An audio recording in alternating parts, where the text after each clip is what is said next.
Toutes nos histoires sont tirées de faits réels. Et pour préserver l'anonymat des protagonistes, des comédiens interprètent leur rôle.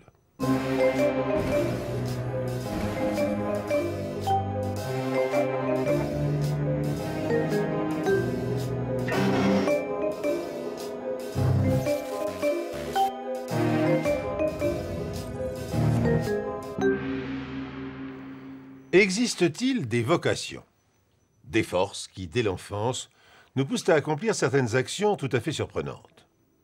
On pourrait le penser, à en juger par l'histoire survenue à Elisabeth Longany. À l'époque des faits, Elisabeth a 11 ans. Curieuse de tout, elle est surtout passionnée de séries télévisées et de romans policiers. Jusqu'au jour où son goût de l'intrigue la jette au cœur d'une affaire bien réelle. En fait, tout a commencé ce soir-là. Je me souviens très bien d'être impatiente, excitée. Imaginez-vous, c'était la première fois que mes parents me laissaient seule à la maison, à 11 ans, quoi.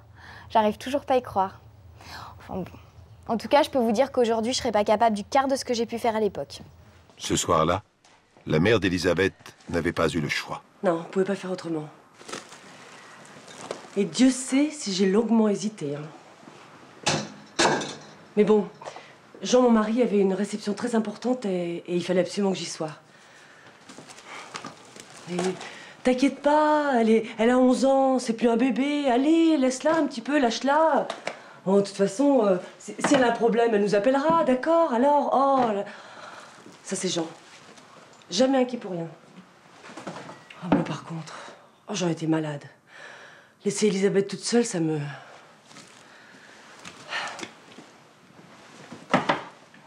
C'est encore un bébé à 11 ans, non? Et à peine 2 heures que mes parents sont partis, j'ai déjà passé 100 coups de fil aux copines. Et puis en fait, je m'endors dans le canapé. Et c'est là que j'entends des cris horribles. Enfin, des hurlements.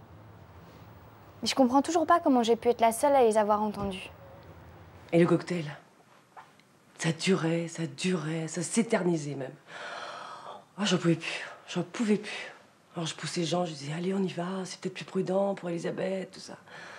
Alors lui, il faisait des regards comme ça. Moi, toutes les 10 minutes, je crois que je faisais ça. Je crois qu'il en avait vraiment ras-le-bol. Je suis incapable de vous dire combien de temps ça a duré. 30 secondes, peut-être moins. Mais moi, j'étais comme hypnotisée. J'arrivais pas à avoir conscience de ce qui se passait là, sous mes yeux. Il fait nuit, la rue est déserte, et un drame se déroule sous les yeux de la petite. Quand on nous a fait appeler au beau milieu de la réception, je vous jure, pendant une fraction de seconde, j'ai cru que ma fille était perdue. Ah non, mais j'étais sûre qu'il lui était arrivé quelque chose. Heureusement, on nous a vite rassurés. Elisabeth va bien, mais on vous attend au commissariat. Là, j'ai à nouveau paniqué. Bon, heureusement, Jean était là, lui, il n'a pas réfléchi. Il m'a pris par le bras, il m'a emmené à la voiture et on a foncé. Un hurlement a déchiré le silence. Elisabeth s'est ruée vers la fenêtre et a tout vu du drame qui s'est joué dans la rue. Mais qu'a-t-elle vu exactement? De quel spectacle terrifiant a-t-elle été témoin? Le lieutenant Philippe Brunois, le policier qui va mener l'enquête, se souvient de sa première rencontre avec la fillette. L'aplomb de la petite, c'est ce qui nous a tous sciés. Le crime s'est déroulé devant ses yeux, là, dans la rue, et rien. Pas un tremblement, pas une larme, rien. Incroyable, quoi. Puis il fallait voir comment elle répondait à l'inspecteur. Du tac au tac. Un sacré petit caractère, cette petite. Elle lui dit « Moi, je vous crois pas, hein. Je vous crois pas si vous me dites que la vieille dame est pas morte. » L'homme a frappé la victime en plein cœur, avec son couteau. Une assurance folle, je vous dis. Incroyable. Ah, puis il lui en a fallu du courage et du sang-froid pour nous appeler. Ils sont arrivés à la maison peut-être 10 minutes après que je les ai appelés. Puis ils ont commencé à me poser des questions. Alors bon, c'est vrai, à ce moment-là, moi j'en ai peut-être rajouté un peu. J'étais restée derrière la fenêtre, mais bon, pour moi, j'étais comme dans un film alors. Puis après, quand ils m'ont dit que j'allais les suivre au commissariat, j'en revenais pas. L'affaire était sordide, mais classique. Un vol doublé d'un meurtre à l'arme blanche. On voit ça souvent, malheureusement. Ce qui était beaucoup moins classique, en revanche, c'est la personnalité du témoin. Une petite fille de 11 ans, vous pensez? Ah, puis je la revois encore, en train de fixer l'inspecteur droit dans les yeux, sans se démonter, et lui dire « L'homme, si vous me le présentez, je suis sûr que je peux le reconnaître. » Incroyable, cette piote. Puis j'étais le seul témoin. Le truc dingue quand on sait qu'il y a des concierges dans tous les immeubles du quartier. Elisabeth, elle a toujours été étonnante, depuis toute petite. C'est vrai, je me souviens, avec Jean, on se disait vraiment qu'on avait de la chance. Plus tard, je serai policière, maman. Elle disait ça. C'est vrai que moi, ça me faisait rire. Bon, c'est vrai, quand vous avez une petite gamine de 11 ans qui vous dit ça, vous pouvez que sourire. Même si Elisabeth n'a que 11 ans, l'affaire n'est pas terminée pour elle. La police enquête. On m'a demandé de revenir le lendemain pour faire ma déposition officielle. Officielle, le genre de mot, quand vous avez 11 ans, ça vous monte à la tête. Encore sous le choc, Marie et Jean Longani quittent le bureau du lieutenant. Elisabeth est fière d'avoir bien répondu à l'interrogatoire qu'elle vient de subir. Dans la rue, une corde de reporters se rue sur l'héroïne. Des flashs crépitent. Le lendemain, la photo de la fillette fait la une des quotidiens. J'étais hors de moi. Mettre la photo de la gamine en première page, mais c'est complètement inconscient. De toute façon, ils sont malades, ces journalistes, c'est sûr, quoi. J'étais fière d'avoir ma tête dans le journal. Moi, je me sentais investie d'une mission, une sorte de justicière, quoi. Mais bon, les semaines passaient, puis on m'appelait toujours pas pour reconnaître un suspect, alors je comprenais pas. Ah bah après cet épisode, bien sûr, on a serré la vis avec Jean. Et pas qu'un peu, parce que là, après, on l'a pu lâcher, hein, Elisabeth. Puis pour commencer, fini tout ce qui était roman policier, séries télévisées et compagnie. Hein. Bon, je sais, peut-être que ça peut paraître une réaction un peu disproportionnée, mais bon, je sais pas, moi, je pense que les parents pourront me comprendre. Bah, non seulement notre fille avait été témoin d'un meurtre en direct, mais en plus, son visage avait été donné en pâture au public. Alors, je sais pas si vous imaginez quand même. Hein. Après l'agitation médiatique, le temps passe et l'affaire retombe. Bah, les jours passaient, l'enquête piétinait, aucun nouvel élément venait s'ajouter au dossier, on n'avait rien. Rien de rien. Mes parents me lâchaient plus, c'était infernal. Le seul cours où j'avais le droit d'aller toute seule, c'était à mes cours de piano le mercredi après-midi, super. Mais bon, justement, ce mercredi-là, j'ai cru halluciner, quoi. En prenant le métro pour aller à son cours de piano, Elisabeth fait une rencontre angoissante. Depuis le crime, je l'avais pas revue, la petite. Alors je me disais, bon bah, elle a repris sa petite vie de collégienne, tranquille. Fallait bien qu'elle retombe un peu sur terre, hein, la petite Agatha Christie. Le policier est loin d'imaginer qu'au même moment, Elisabeth vient de reconnaître le meurtrier dans le métro. C'est le genre de choc dont on se souvient vraiment. J'ai cru que mon cœur allait sortir de ma poitrine. Il était là, quoi, juste devant moi. Franchement, j'étais tellement abasourdie que j'en ai loupé ma station. Et puis là, c'est allé très vite dans ma tête. Je me suis dit, qu'est-ce que je fais? Soit je vais sagement à mon cours de piano, soit je réagis. Franchement, l'occasion était trop belle. J'ai suivi. Héroïsme, courage exemplaire ou inconscience face au danger? Elisabeth ne se pose pas la question. Sans réfléchir, elle emboîte le pas de l'assassin. Elle prend discrètement en chasse l'homme qu'elle a vu quelques mois plus tôt commettre un meurtre sous sa fenêtre. À cet instant, alors que l'enquête de la police piétine, la fillette s'imagine être la seule en mesure de résoudre cette affaire. Elle change de trottoir pour éviter de se faire repérer, et son regard croise celui d'un gamin de son âge. À l'époque, Adrien a 13 ans. Il va jouer un rôle décisif dans cette histoire. Je suis pas du genre à me mêler des histoires qui me regardent pas. Mais j'ai pas trop eu le choix. Ce mercredi-là, tout a été très vite, je me suis laissé emporter par les événements. Franchement, ça a été une journée de fou. Quand le professeur de piano m'a appelé et qui m'a dit « Elisabeth ne s'est pas présentée à son cours aujourd'hui ». Oh, j'ai cru que le sol se dérobait sous mes jambes. Ah, c'était fou, Vous vous rendez compte? Il avait suffi d'un quart d'heure de négligence de ma part et je savais pas où était ma fille. Elle avait disparu dans Paris.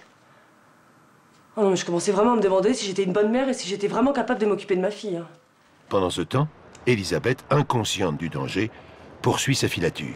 J'ai pas eu peur tout de suite, hein, j'étais trop excitée. Moi, Elisabeth, j'étais vraiment en train de filer un criminel. Mais ce qui m'a étonnée quand même, c'est que les couloirs du métro étaient étonnamment déserts. Et puis pas une seule fois il s'est retourné. Alors moi je l'ai suivi pendant au moins 1 heure. Et je sais pas combien de correspondances on a pu prendre, mais franchement, il m'emmenait loin, ça c'était certain, quoi. Les entrepôts, c'était notre coin avec les potes. Un autre QG, si vous préférez. On a toujours été plus peinards ici, bien plus que dans les cages d'escalier qui étaient toujours squattées. En plus, il n'y avait jamais de flics. Pas qu'on faisait des conneries. Mais on voulait être tranquille, c'est tout. J'avais jamais vu un coin pareil. En voyant le décor, franchement, j'ai commencé à prendre conscience de ce que j'étais vraiment en train de faire. Et puis, c'était impossible pour moi de revenir en arrière parce que j'étais incapable de me souvenir comment j'avais atterri là. Et puis lui, il continuait à marcher super vite. Puis il a fini par tourner au coin de la rue. Dès que je l'ai aperçue, je me suis dit un truc du genre « Qu'est-ce qu'elle vient foutre là ?» Elle avait l'air d'une petite bourge. Ça sautait aux yeux. Qu'est-ce qu'elle venait faire dans ce coin paumé? Dans cette impasse? Entrepôt désert, impasse, la situation devient dangereuse pour Elisabeth. Je peux vous dire que là, j'étais vraiment dans mon film. J'étais dans une espèce de ruelle totalement vide, avec des entrepôts désaffectés de partout. Non, mais là, je courais plus, j'étais pas fière du tout. Et puis, je vois ce grand mur devant moi, et là, je comprends tout. Je peux plus rien faire, je suis dans une impasse. Il lui a tendu un piège, tout simplement. Il l'a attirée dans ce petit coin complètement isolé, sachant très bien qu'elle le suivait depuis le début. Je suis même sûr qu'il l'a repérée dans le métro. J'étais pétrifiée. Le genre de moment où vous avez l'impression que ça dure des heures. Et puis, je me retourne même pas et j'entends des pas qui s'avancent derrière moi lentement. Et puis j'entends une espèce de clic. Et ça, il sortait son couteau, le gars, quoi. Et je savais pas quoi faire, je savais pas... Et alors je me suis mis à crier, je me suis mis à courir n'importe comment sans réfléchir et je suis rentrée dans l'entrepôt. Adrien a 13 ans. C'est un gamin sympathique et débrouillard qui passe le plus clair de son temps à traîner dans les rues. Quand il aperçoit Elisabeth qui se précipite dans son entrepôt, comme il dit, une sorte de hangar désaffecté où il cache ses trésors, il ignore tout du drame qui se joue sous ses yeux. Dès que j'ai entendu des cris, je me suis caché dans un coin. Je me doutais qu'elle n'était pas seule. Peut-être même que quelqu'un l'agressait. Elle arrêtait pas de gueuler. Et là, il y a quelqu'un qui a posé une main sur ma bouche pour me faire taire. Et puis il m'a tirée dans un coin pour me cacher, quoi. Et c'était une espèce de renfoncement dans le mur, je sais pas. Franchement, fallait connaître parce que moi, j'ai rien vu. Adrien et Elisabeth se cachent ainsi pour échapper au meurtrier.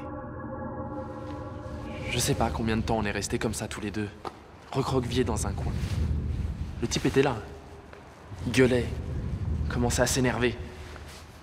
Je vais te faire la peau, petite conne. Comment elle avait pu se foutre dans un tel merdier? Je sentais qu'elle avait peur. Moi aussi. Mais en même temps, j'étais sûr de la planque. Je sais pas si c'est parce que j'étais plus toute seule, mais à ce moment-là, moi, je savais que j'avais pas fait tout ça pour rien. Le type est resté là un bon moment. À gueuler, à taper dans tout ce qu'il trouvait. Et puis, il est parti. Là, je me suis dit, ça y est, c'est fini. J'ai complètement halluciné. Elisabeth s'est retournée et m'a dit, très sûre d'elle, hein, vas-y, suis-le, comme ça. Je me suis dit qu'elle était complètement jetée. On était déjà passé à côté de la catastrophe, qu'elle se démerde. Bon, c'est vrai, avec le gars, on se connaissait pas, mais moi, j'avais pas le temps de lui expliquer, quoi. Le meurtrier, il était en train de filer, donc moi, j'avais pas envie de me répandre en explications. Et puis franchement, c'était pas compliqué à comprendre. Moi, je pouvais pas bouger, alors que lui... Elle était ultra speed. Vas-y, vas-y, vas-y, vas-y, vas-y, une folle. Une vraie folle. Et là, elle a commencé à me chauffer. T'as peur, c'est ça? Hein, tu flippes? Qu'est-ce que vous voulez que je vous dise? Fallait pas me dire ça. Et puis vous savez, les mecs, même quand on a 11 ans, c'est facile de les faire plier. Suffit de taper là où ça fait mal. Alors j'ai suivi le bonhomme. De très loin, hein, je vous rassure. Je pouvais pas m'empêcher de me dire que j'étais trop con. Franchement, je la connaissais même pas, cette fille, après tout. Bon, bref. J'ai suivi le type. Il est rentré dans le métro. Moi aussi. Il est descendu à la station République. Moi aussi. Là, il a marché un bon moment et puis il s'est engouffré dans un immeuble. Quand le gosse a débarqué, on n'a rien compris à ce qu'il nous racontait. Hé, je sais où il habite, je sais où il habite. Ouais, il s'est calmé un peu, il a réussi à nous expliquer clairement son histoire. Et alors là, ça a été le branle-bas de combat dans tout le commissariat, quoi. On est parti à 2 équipes. Je suis restée au moins 3 heures dans le coin. Je grelottais. J'arrivais pas à bouger, quoi. Et puis, tout d'un coup, je me suis mise à pleurer. C'était dingue, j'arrivais pas à m'arrêter. Ce soir-là, la mère d'Elisabeth n'avait pas eu le choix. Quand j'ai vu ma petite fille en boule, là, dans cette espèce de trou dans le mur, tout noir, là, tout gris, elle était toute recroquevillée comme ça, là, c'était... Oh, je me suis précipitée sur elle. Bon, bien sûr, j'étais soulagée de la voir vivante, mais je pouvais pas m'empêcher de penser qu'on était vraiment passé à côté de la catastrophe. Je regrette pas du tout d'avoir aidé Elisabeth. Vous me direz, j'ai pas eu le choix. Avec le recul, je me dis qu'on était complètement inconscients. Non, Adrien m'a littéralement sauvé la vie. Franchement, cette histoire m'a calmée. Hein. Quand je pense que je disais tout le temps à mes parents, quand j'étais petite, que je voulais être policière, bah, j'ai dû revoir ma vocation. 7 ans se sont écoulés depuis cette aventure. Grâce au courage et à la ténacité de 2 enfants, un assassin a été arrêté et condamné à perpétuité. Elisabeth n'a jamais revu Adrien, son jeune sauveur. Elle n'est pas devenue policier ou détective privé. Elle est étudiante en biologie, mais elle continue toujours à dévorer des romans policiers et à deviner souvent, avant la fin du livre, le nom de l'assassin.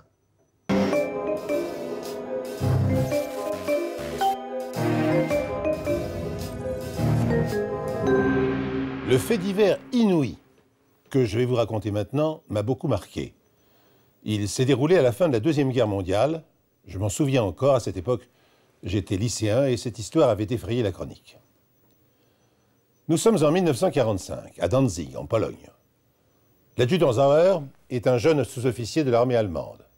Comme d'autres militaires de la Wehrmacht, il a compris depuis longtemps que la folie hitlérienne touchait à sa fin. Harcelé par l'armée rouge, il n'a plus dès lors qu'une ambition, sauver ses hommes d'un massacre annoncé. Perdu en rase campagne, pilonné par l'aviation alliée, il repère un bunker abandonné et donne l'ordre à son groupe de s'y engouffrer. Sauer pense s'y abriter pour la nuit et se rendre à l'ennemi le lendemain matin. Il se trompe. Sa réclusion dans le blocos va s'éterniser au-delà de tout ce qui est humainement imaginable. Le soldat Sauer va passer 6 ans enfermé dans un bunker. J'avais 11 ans lorsque mon père est revenu de la guerre. Son fils Reinhard a recueilli son témoignage. C'était la première fois que je le voyais. Après ces 6 années passées sous la terre, dans un bunker, il ne ressemblait pas aux autres pères qui venaient chercher mes camarades à la sortie de l'école. Il ressemblait plus à... C'est difficile à dire, mais un animal. Il ne parlait pas. Il avait ce regard constamment terrorisé. La nuit, parfois, il se mettait à hurler. Il criait à l'aide, demandait qu'on vienne le libérer. Ça a duré comme ça pendant 40 ans. Jusqu'à sa mort, mon père n'est jamais sorti de ce bunker. Le lieutenant-colonel Rauber, spécialiste de la Deuxième Guerre mondiale, nous explique en quoi cette histoire est exceptionnelle. L'histoire de cet homme est fascinante, d'un point de vue militaire, mais humainement tragique. Voici 6 soldats qui, pour éviter des bombardements, vont se réfugier dans un bunker. Quelques minutes après, l'abri sera pilonné par les bombes des Alliés. Une formidable explosion va projeter un amas de terre et de pierres, bouchant ainsi l'entrée du bunker. Impossible de sortir. Tout est bouché. Les gars sont coincés en dessous, fait comme des rats. Et pour avoir voulu éviter la mort sur le champ de bataille, ils se sont condamnés à une mort lente et souterraine. Ce n'est que sur son lit de mort que mon père s'est décidé à me raconter son histoire. Il avait retrouvé une sorte de sérénité parce qu'il se sentait proche de la fin. Il m'a demandé de m'approcher et puis il s'est mis à parler, sans s'arrêter. Ce qu'il m'a dit, personne ne peut l'imaginer. Ça faisait 40 ans qu'il ne s'était pas confié. Et ce que je vais vous raconter, même ma mère ne l'a jamais su. Voilà ce que le père a raconté à son fils. Nous sommes en 1945. Il vient d'y avoir cette terrible explosion qui a complètement bouché l'entrée du bunker. Le souffle a projeté mon père et ses hommes contre la paroi et lorsqu'ils reprennent connaissance, ils ont tout de suite compris en fait qu'ils étaient enfermés. Il y a eu quelques minutes d'affolement et puis mon père a décidé de prendre les choses en main. Dans un premier temps, il a été rassuré en constatant que l'air frais continuait d'arriver. Et puis, il a décidé de faire l'état des lieux. Et là, bonne surprise, il s'est aperçu qu'il y avait, dans un coin du bunker, des milliers de caisses de vivres. Un stock important de vivres dans un bunker. Le colonel Rauber nous explique pourquoi. Un bunker est conçu pour que ses occupants puissent survivre le plus longtemps possible. D'ailleurs, les Allemands, partout où ils étaient, ils en avaient construit, en y entreposant le nécessaire pour durer le plus longtemps possible. Je dirais que on peut survivre en moyenne 6 mois sans trop de privation. Au-delà, disons 1 an, mais en avalant le minimum vital.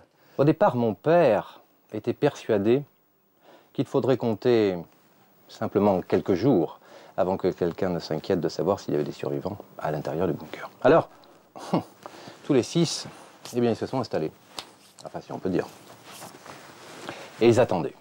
Pour se manifester auprès d'un certain nombre de promeneurs éventuels, eh bien, ils avaient décidé tout simplement, à tour de rôle, eh bien, de s'allonger par terre et puis près des entrées d'air et de crier très fort, toutes les 15 secondes.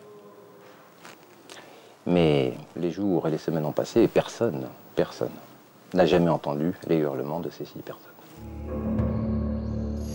Les 6 hommes ont de quoi survivre longtemps.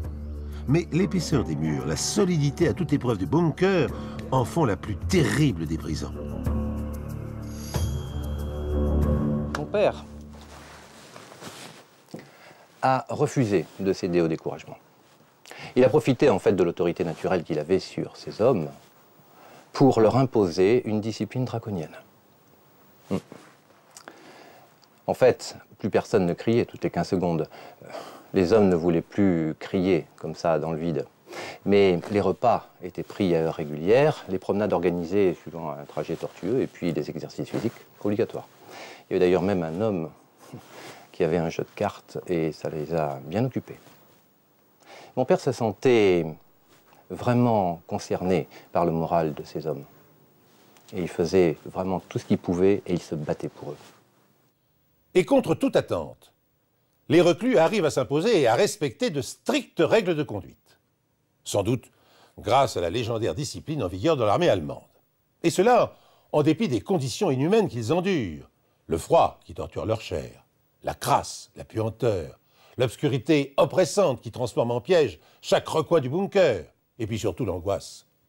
L'angoisse de rester à jamais prisonnier de ce cachot infect. Au bout du 6e mois, le plus jeune des soldats cède au désespoir. Il retourne son arme contre lui et se donne la mort. Les autres comprennent que, désormais, leurs jours sont comptés.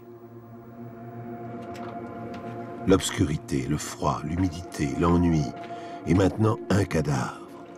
Survivre dans ces conditions reste un mystère que le colonel Rauber a du mal à expliquer.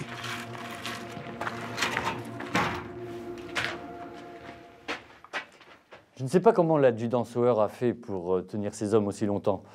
Il a dû certainement leur imposer des règles très strictes, comme par exemple se lever, se coucher, se nourrir. Et il a dû aussi leur imposer des corvées, ce qui fait qu'ils ont pu tenir assez longtemps. Vous savez, même un spéléologue confirmé, si vous le laissez plusieurs semaines dans une grotte sans voir la lumière du jour, il finit par perdre la notion du temps, il s'abandonne et forcément il se laisse mourir. D'après mon père, ce qui lui a sauvé la vie, c'était sa montre. Une montre qu'il tenait de son grand-père et que je porte toujours avec moi. Les aiguilles sont phosphorescentes. Pour mon père, il était indispensable de savoir quelle heure il était et le nombre de jours qui s'étaient écoulés. Alors pour cela, eh bien, il avait dessiné sur l'un des murs un calendrier et chaque jour, eh bien, il y inscrivait la quantité de nourriture et de vin qu'il pouvait donner à ces hommes et le nombre de bougies qu'il restait. Alors bien sûr, au départ, son calendrier ne comportait que une dizaine de cases. Mais très vite, le calendrier est passé de 100 à 200 jours, de 200 jours à 300 jours, et ainsi de suite. Ça lui a permis néanmoins de maintenir une certaine discipline et d'avoir un certain nombre d'activités spécifiques tout au long de la journée. Un nouveau drame anéantit le moral des survivants. Atteint de dysenterie aiguë, un soldat agonise pendant 3 semaines avant de mourir dans d'atroces souffrances. Ses hurlements de douleur se répercutent contre les murs, plongés dans l'obscurité du bunker, et plongent les rescapés dans un abîme de désespoir. Les semaines passent interminables. Les survivants résistent en silence. Au bout de 6 mois, il n'était plus que 4. 1, 2, 3. Et mon père, 4. Ils étaient déjà bien désespérés quand l'hiver polonais s'est abattu sur eux.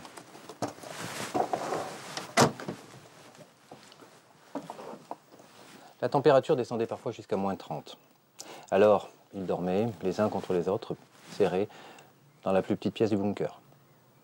Et chaque matin, selon les ordres de mon père, ils se levaient à la même heure pour accomplir les mêmes activités. Et puis le printemps est revenu et seuls 2 d'entre eux ont survécu. Mon père et un de ses hommes, qu'on voit ici, Gunther. Les 2 derniers survivants ont trouvé un moyen pour ne pas sombrer dans la folie. L'adjudant Sauer et son dernier compagnon avaient trouvé une solution astucieuse pour se réveiller chaque matin. Ils avaient décidé de se raconter leur vie dans les moindres détails depuis la naissance, ce qui équivalait à 60 années d'existence. Et ça leur prenait 2 mois. Et quand ils avaient fini, ils recommençaient, et ainsi de suite. Au fur et à mesure, pour pimenter leur récit, ils s'inventaient un certain nombre d'anecdotes totalement imaginaires. Mon père racontait ses soi-disant aventures de jeunesse, en sachant que ma mère avait été son premier amour et son dernier amour. 5 ans. Cela fait maintenant 5 ans que les 2 hommes croupissent, enterrés vivants dans le bunker. Hagards, zombies hallucinés, ils n'échangent plus que de rares paroles et se déplacent comme des fantômes en épargnant leur force. Pourtant, l'adjudant Sauer oblige chaque jour son compagnon à se lever à heure fixe et à accomplir des gestes routiniers. C'est leur seule chance de prolonger leur survie de quelques mois. Un matin, ils allument leur dernière bougie. Ils ont épuisé leur stock et n'ignorent pas que dans quelques minutes, ils seront définitivement plongés dans une terrifiante obscurité. L'être humain ne peut pas survivre longtemps sans voir la lumière du jour. La peau perd sa pigmentation, la rétine des yeux devient opaque, parfois définitivement, et surtout, on perd la notion du temps. Et là, on tombe inéluctablement dans la folie. Ce qui s'est passé exactement entre le moment de l'extinction de la dernière bougie et le jour de la libération, 1 an plus tard, mon père n'a jamais voulu me le dire.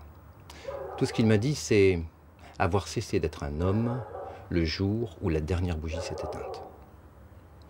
C'est comme des animaux qu'ils ont vécu. Mon père n'espérait plus rien. Il ne pouvait même plus tenir son calendrier. Heureusement, il avait encore sa montre. C'est vraiment incroyable. Mais tous les jours, à la même heure, mon père réveillait à tâtons Gunther. Ils marchaient dans le noir, ils mangeaient dans le noir et ils se racontaient leur vie dans le noir. Et puis, le miracle est arrivé. En 1951, le gouvernement polonais a décidé de construire une usine de retraitement en pleine campagne sur le site des combats qui avaient opposé 6 ans plus tôt les armées russes et nazies. Alors avec les pelleteuses, les ouvriers ont commencé à déblayer, à aplanir le terrain, à combler les cratères des bombardements. C'est le tout jeune gendarme polonais Fritz qui était chargé de veiller à la sécurité du chantier. C'est lui qui a assisté au dernier coup de bulldozer dégageant l'entrée du bunker. Quand on a découvert le bunker, j'ai fait venir les démineurs. J'avais peur qu'en déblayant, on fasse sauter une mine ou exploser des munitions.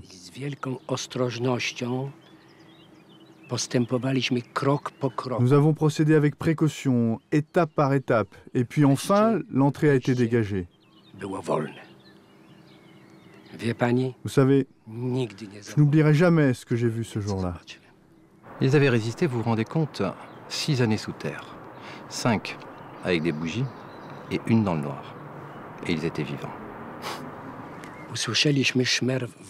On a entendu du bruit dans le bunker, puis on a vu 2 ombres sortir du néant. C'était 2 hommes, ils étaient sales, recouverts de cheveux et de poils, mais c'était bien 2 hommes. On était tous pétrifiés.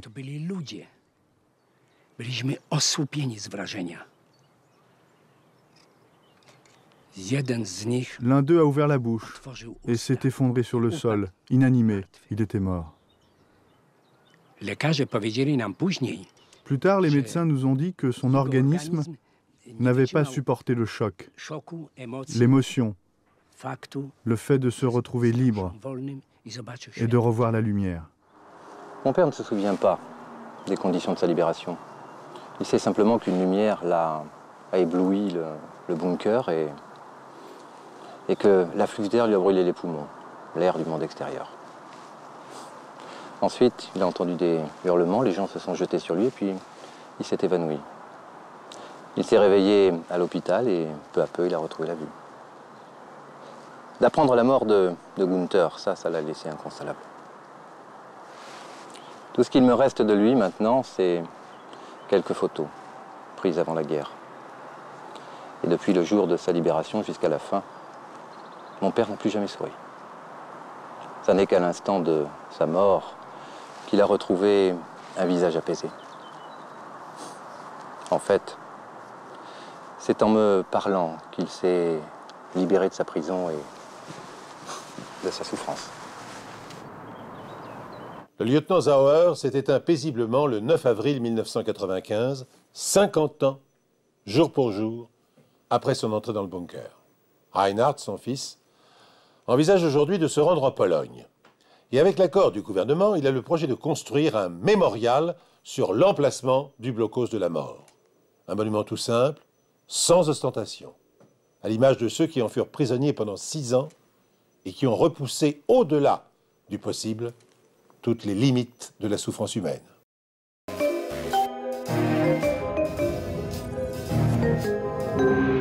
Lorsque nous sommes en bonne santé, nous ne savons pas nous en réjouir. Et en revanche, quand notre organisme se détraque, quand nous subissons d'étranges symptômes, une peur indicible ne tarde pas à nous paralyser. Michel Millet vit à Paris, non loin de la Tour Eiffel. Et il m'a fait récemment le récit de l'aventure qui lui est arrivée. Je vous la livre maintenant, telle qu'il me l'a racontée. J'étais dans le salon en train de chercher dans ma caisse à outils une clé à molette, parce qu'on avait un petit radiateur qui fuyait. Et puis Sylvie était dans la cuisine en train de préparer le dîner, elle écoutait la radio en chantonnant. C'est mon petit plaisir en fait, cette émission de radio là. Je chante et ça me rend gai en fait. En plus, il passait Savoir aimer de Florent Pagny et c'est mon chanteur préféré. Et donc, on a été à peu près à la moitié de la chanson et la radio s'est arrêtée. Ah bah, je savais que c'était pas les piles de toute manière parce que je les avais changées la veille. Et ça m'a horripilée parce que je savais de toute manière que cette radio, elle allait flancher, hein, je te l'avais dit.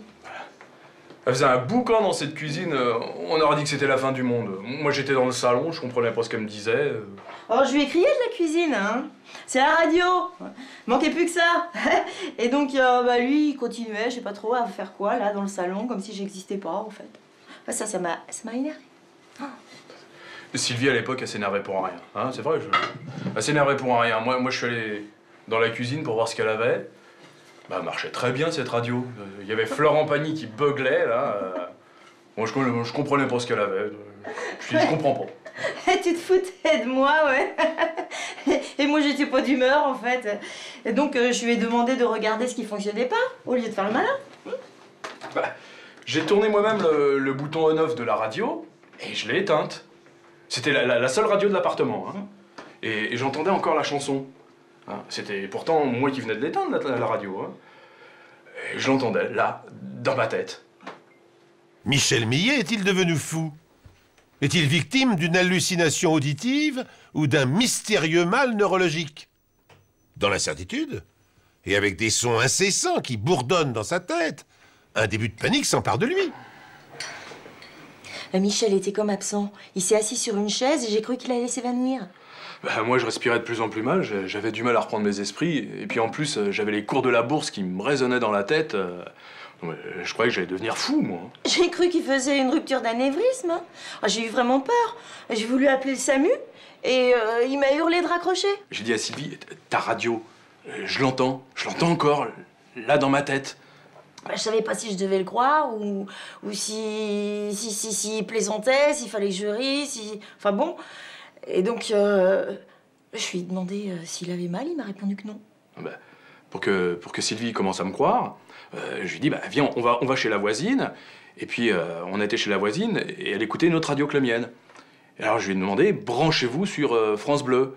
Et là, c'était la météo marine. Et là, qu'est-ce que j'entends? Effectivement, c'était les vents, les marées et compagnie. Oh là, Michel entendait vraiment la radio dans sa tête. Bon, après le dîner, on est allé se coucher, et puis je me suis dit que ça allait se calmer. Et puis pas du tout. Jusqu'à 2 h du matin, jusqu'à la fin des programmes. Et puis ça s'est arrêté, et ça a repris à 5 h avec le Flash Info. Et le matin, j'ai voulu appeler le médecin, mais Michel, il a pas voulu, encore une fois. Vous imaginez? Non mais la honte. Bonjour docteur, excusez-moi, mais j'ai France Bleu dans la tête. Non, moi j'ai voulu me rassurer, je me suis dit que ça allait se calmer. Et puis, en allant travailler sur le trajet, alors là, c'est moi qui ai eu un choc. En traversant Paris, Michel Millet n'est pas au bout de ses surprises. À chaque fois que je passais à côté du siège d'une radio, je captais sa fréquence. Bah, quand je passais à côté de la maison de la radio, j'avais France Inter. Et en bas des Champs-Élysées, j'avais Europe 1 et RTL. Le soir, quand il m'a raconté ça, j'ai honte, mais j'ai éclaté de rire. Je lui ai même demandé s'il pouvait pas essayer de capter le tirage du loto pour le lendemain. Bon, c'était pas très gentil, ouais. D'accord. C'était le seul moyen que j'avais de pas devenir folle, moi aussi. Hein. Moi, j'ai encore passé une nuit d'enfer. Impossible de dormir, et puis le lendemain, j'ai décidé d'aller voir un médecin. Le médecin ne détecte aucune pathologie. Attribuant le phénomène au surmenage, il se contente de prescrire des calmants, ce qui a pour effet d'aggraver encore les nuisances sonores. Bientôt, le quotidien se transforme en cauchemar, d'autant qu'à son travail, le comptable est incapable de concentration. Ses collègues les plus proches ne tardent pas à s'en inquiéter. Nous avons retrouvé Romain Cousin, un ancien collègue. Je travaillais avec Michel depuis plusieurs années, 5 je crois. Et je peux vous dire, c'était un bourreau de travail. Hein. Capable de rester 8 heures par jour le nez dans les chiffres. Capable de trouver une erreur dans un bilan comptable là où tout le monde s'arrachait les cheveux. Mais là, depuis quelques jours, il n'était pas avec nous. C'est ça, il était ailleurs. Comme s'il n'était pas là, comme s'il pensait à autre chose. Et Michel Millet, très inquiet, va consulter de nombreux médecins. Dans les semaines qui ont suivi, on a dû voir une demi-douzaine de spécialistes, des neuropsychiatres et compagnie. Michel a fait une dizaine de radios, des scanners, un IRM, et à chaque fois la même réponse. Il me disait, je comprends pas, monsieur Millet, mais d'après vos examens, tout va bien. Vous n'êtes pas un peu fatigué en ce moment? Ce qui me fatiguait, c'est ce que j'avais dans la tête, moi. Avant, j'allais très très bien. On a même été voir un psy. Alors là, il a commencé à me parler de mon enfance, à me demander si ma mère écoutait la radio, ou alors si au contraire, j'avais pas été privé de radio quand j'étais petit, enfin n'importe quoi. Et ça faisait 2 mois que Michel avait la radio dans la tête, mais il était à bout de force, à bout de nerfs. Et puis un matin, en me réveillant, j'ai bâillé. Normal, en dormant 2 heures par nuit, mais j'ai bâillé à m'en décrocher la mâchoire. Hein. Et puis là, plus de radio, plus rien. Quand je bâillais, plus rien.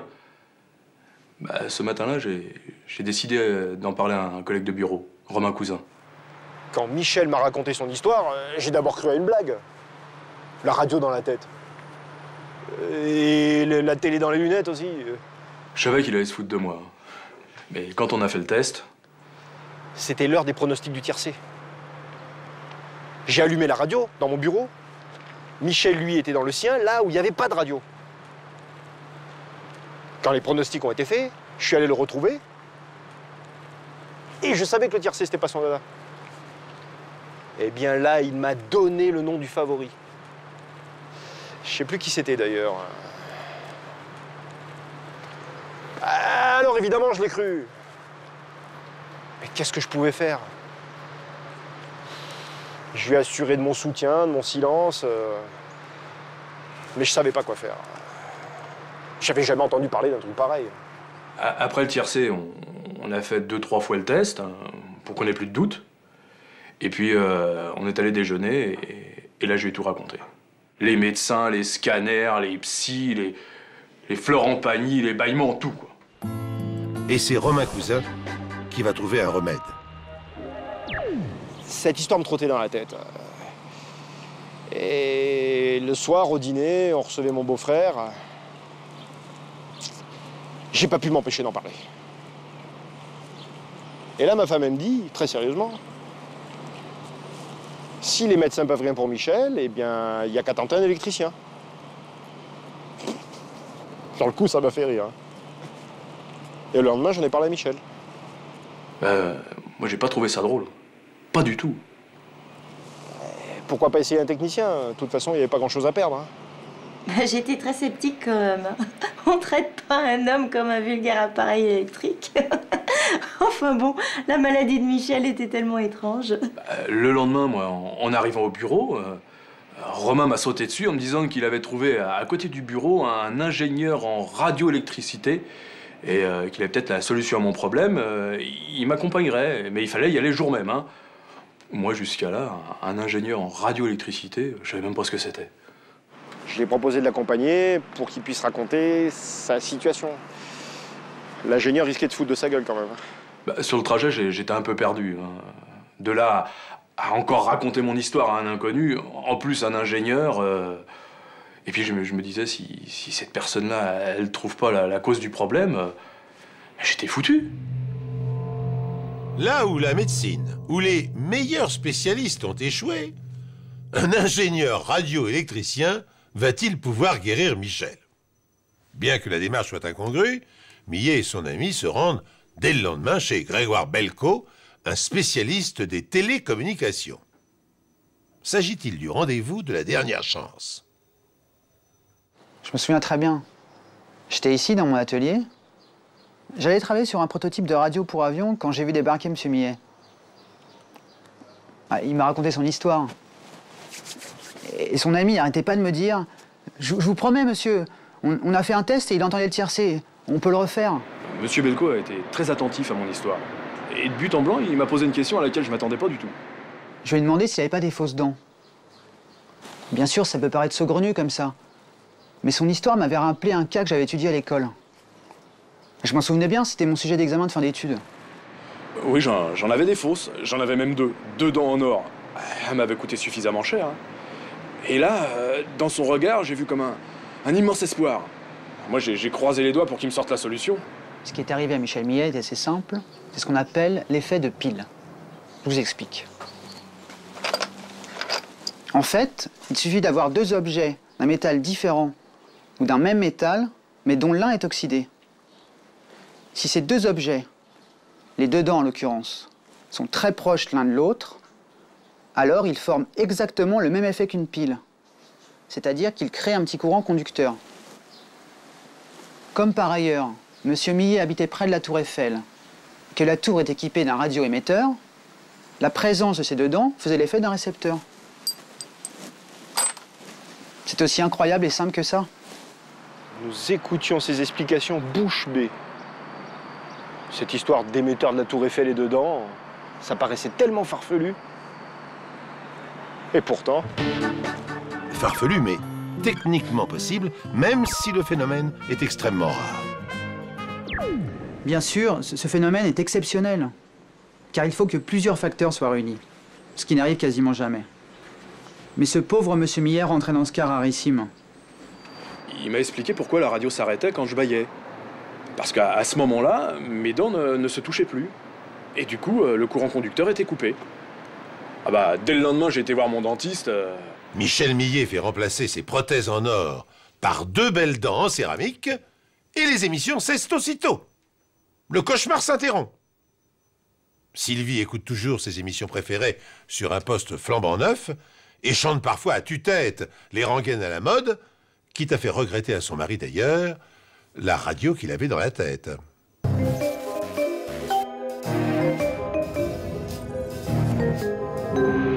Dans des circonstances très particulières, La haine peut provoquer des réactions ahurissantes. Elle peut transformer des situations désespérées, des causes perdues, en miracles. Et j'aime tout particulièrement cette histoire car elle démontre qu'une petite flamme d'amour brûle toujours au cœur de chaque homme, en dépit des rancunes et des ressentiments. Je vous présente maintenant les protagonistes de cette affaire extraordinaire. Deux hommes que tout oppose. Jean-Pierre Blondel, un ingénieur français, spécialiste de la construction de voies ferrées en milieu tropical, et Manuel Vargas, son guide et interprète. Écoutons leur histoire. Vargas et moi, on avait déjà travaillé ensemble 10 ans auparavant. Un projet de chemin de fer au nord de la Colombie. Un chantier difficile. On m'avait collé Vargas dans les pattes. C'était un métis, il connaissait la région, il devait faire office de guide, de traducteur et d'ingénieur. Ah oui, il se prétendait ingénieur comme moi, ce salaud. Henri Léoni est ouvrier sur les chantiers. Il a bien connu Vargas, lui aussi, et il n'en garde pas un bon souvenir. Moi, sur le chantier du train en Colombie, j'y étais pas, quoi. On m'a raconté, tout simplement. C'est le premier gros chantier de Blondel, il était assez stressé, quoi. Puis là, il a bossé avec Vargas. Vargas, c'était un Indien local. Moi, j'avais déjà bossé avec lui 4-5 ans auparavant, tout le monde le connaissait. C'est un truand, Vargas, quoi. Ça, c'est une raclure. Tout le monde le savait, sauf Blondel. Il lui a sorti des tracés imparables. Des trucs, on va passer par là, on va faire ça comme ça. L'autre, il savait pas trop comment faire, il avait 10 000 choses à gérer, il a pas eu le temps. Et voilà, il a fait confiance à Vargas, il aurait jamais dû. Alors, on s'est partagé les tâches avec Vargas. On avait déjà fait installer 50 km de rails en altitude. C'était pas une tâche facile parce que vu le relief. Et puis, quand on a élitreillé la loco sur les rails, alors là, on a eu une sacrée surprise. Et Vargas s'était planté de quelques centimètres dans l'écartement entre les rails. On a dû tout démonter, 50 km. Un gâchis financier énorme. Ce gâchis financier va briser la carrière de Blondel, qui n'aura désormais que de petits chantiers à gérer. Blondel, pendant 10 ans, que des petits boulots à droite à gauche. Mais pas les chantiers qui nous rêvaient, tu vois, des tout petits trucs, tout petits machins. Et là, jusqu'au jour où ce coup de téléphone, le chantier en Argentine. Alors là, ça devait le faire repartir, tu vois. Ce salaud de Vargas avait gâché 10 ans de ma vie.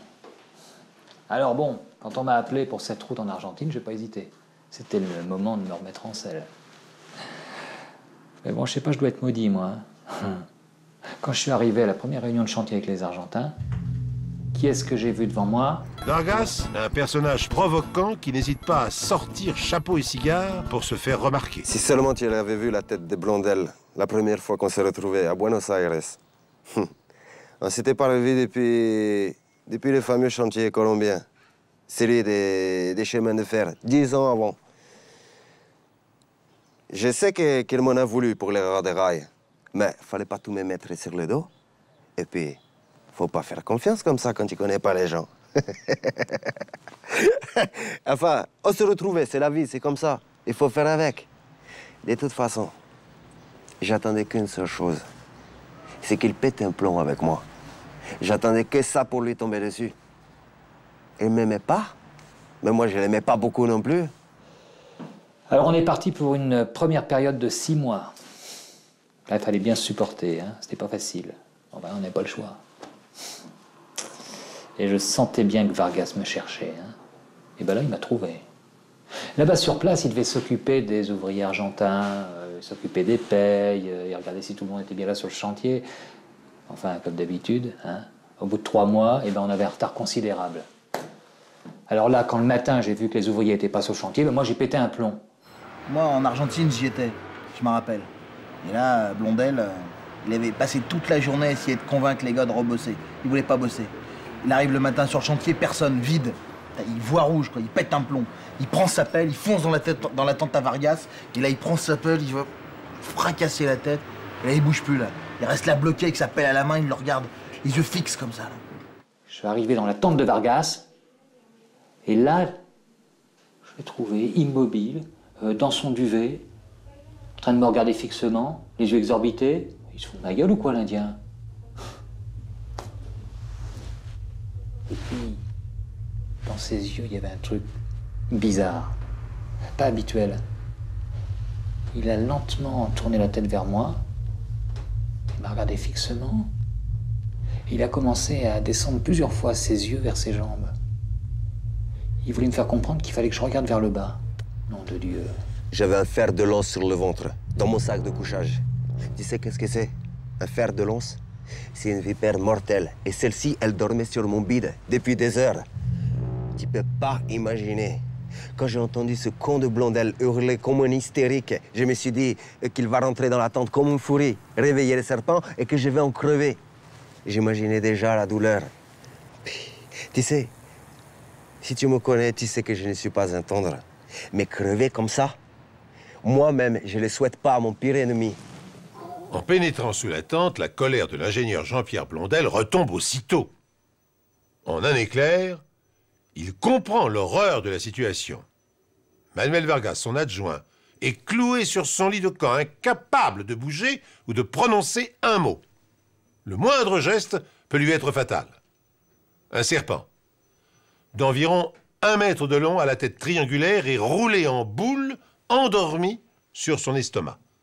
C'est une vipère fer de lance, un reptile redoutable dont la morsure entraîne une mort presque instantanée.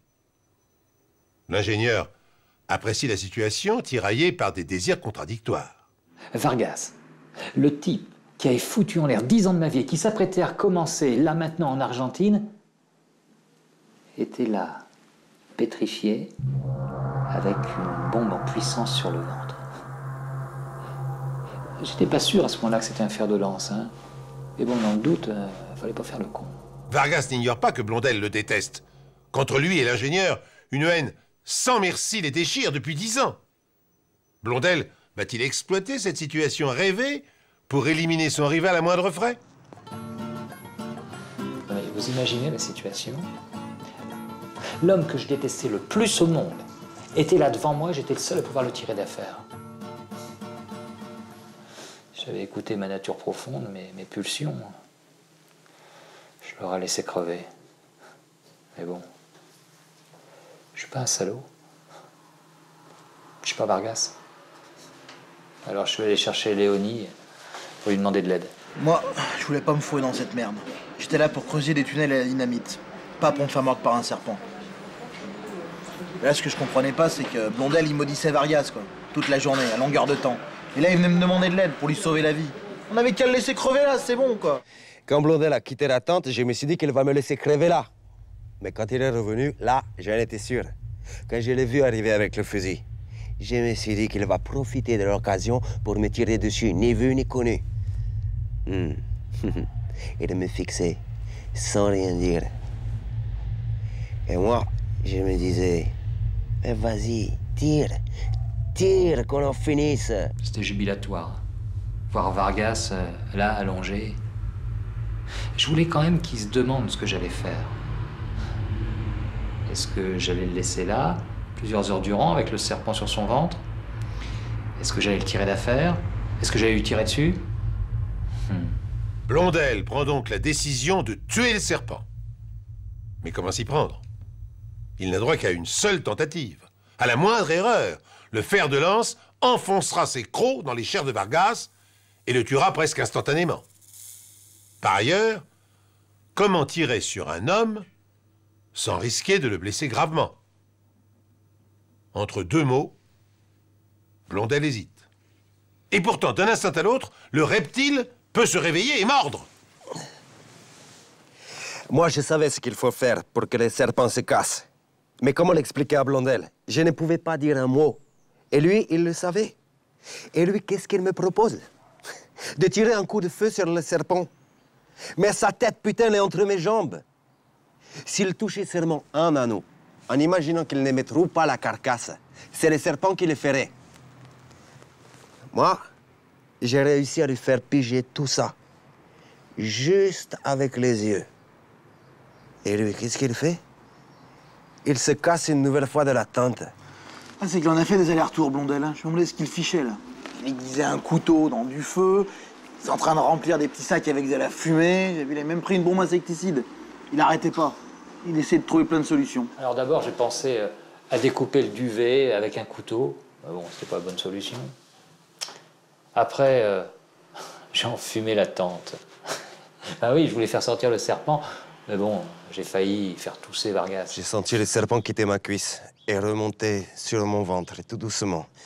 Quelle putain de sensation, c'était interminable. Et là, j'ai senti sa tête se glisser sous mon aisselle. Je me suis dit qu'elle va me piquer au cou. Je me suis dit que le poison comme ça va monter plus vite au cerveau. Et ce con de Blondel, qu'est-ce qu'il était en train d'inventer? Ces deux types se méprisaient. Mais là, il commençait à y avoir quelque chose de passionnel dans l'entêtement de Blondel à vouloir sauver Vargas. Il n'y avait plus de rivalité, là. Il y avait simplement le désir de sauver la vie d'un homme, tout simplement. Je me disais, mais quel con! Mais quel con cet ingénieur, je sais tout, là! Dépenser tant d'énergie dans des idées aussi débiles? Mais il est où? Il est où l'ingénieur français de génie qui va construire les routes pour les Argentins? Je sais, moi, ce qu'il faut faire. Mais putain, elle va l'utiliser de sa tête ou quoi? L'idée. L'idée qui est venue comme ça. La chaleur. Mais oui. Le fer de lance ne supporte pas le soleil direct. Alors, forcément, si le soleil tapait sur le sac de couchage de Vargas, le serpent sortirait de sa cachette. On était dans une tente et je voyais pas comment on pouvait faire rentrer le soleil à l'intérieur. C'est là que j'ai eu l'idée. J'ai démonté minutieusement la tente, sans rien bouger, pour pas effrayer l'animal. Je voyais Blondel, il défaisait tout doucement. La tente, à droite, à gauche, les sardines, une pression chirurgicale. Puis au bout d'un moment, je me suis dit, ça va, je vais lui filer un coup de main, je vais pas le laisser là tout seul, quoi. Avec Léonie, on était là, assis sur une pierre à côté de Vargas, à le regarder. C'était absurde comme situation. Alors, il y a des gars qui sont venus autour de nous. Bah oui, rapidement, l'histoire a fait le tour du campement. Le fer de lance a glissé contre ma joue. Je sentais sur mon ventre les anneaux de son corps avancer tout doucement. Il ne finissait pas de sortir. C'est comme si, là encore, je sentais chacune de ses écailles. J'ai laissé le serpent s'éloigner suffisamment de Vargas, et là j'ai tiré. Bah oui, imaginez qu'il retourne se coucher sur le ventre de Vargas, hein. Là j'ai tendu la main vers Vargas, je l'ai aidé à se relever. Il était complètement ankylosé. Il avait passé plus de 6 heures sans bouger d'un centimètre. Je l'ai tiré vers moi. On était la main dans la main, les yeux dans les yeux. Il m'a dit merci rapidement, et puis il est parti. Ce sauvetage, qui a marqué les annales de la construction du chemin de fer, ne réconcilie pas pour autant les deux hommes. Pourquoi d'ailleurs deviendraient-ils amis? Entre l'entêtement de Blondel et la roublardise de Vargas, un équilibre vital s'est établi. Leur rivalité les stimule mutuellement et garantit leur survie dans un milieu hostile. L'un et l'autre l'ont bien compris, et la vie reprend son cours sur le chantier. Qui a dit déjà « Protégez-moi de mes amis, mes ennemis, je m'en charge ».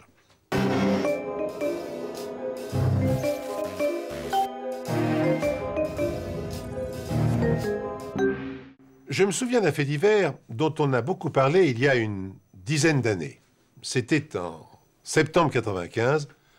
Josiane Blick, 35 ans, mariée et demandeuse d'emploi, est victime d'un terrible accident.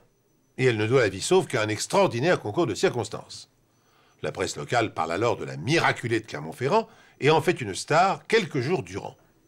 Le bon sens, la sagesse, voudraient que la jeune femme se réjouisse de sa chance et n'en exige pas davantage. Mais la sagesse peut-elle résister à un diable en blouse blanche qui vous a pris pour cible? La miraculée de Clermont, c'est elle, Josiane Blick. Non seulement elle survit à un terrible accident, mais en sort indemne. Le médecin m'a rassurée. Avec quelques simples ecchymoses, je m'en tirerais plus que bien. D'après lui, après quelques jours de repos, je pourrais reprendre tranquillement mes missions d'intérim.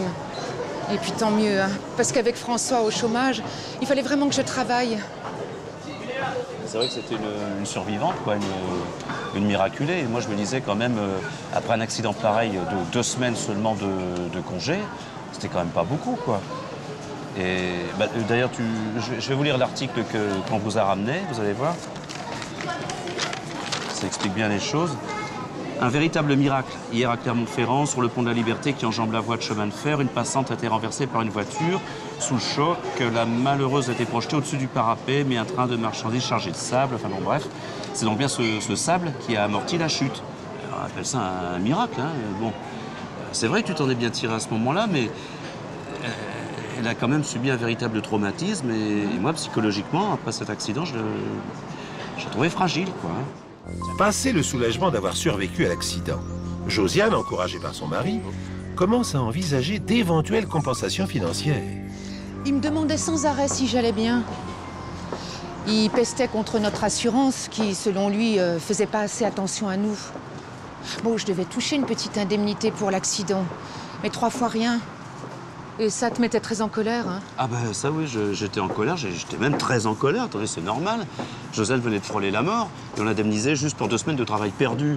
Je trouve ça vraiment dégueulasse, injuste, quoi. Franchement. Oui, enfin bref. Un matin, ça sonne à la porte, alors François va ouvrir.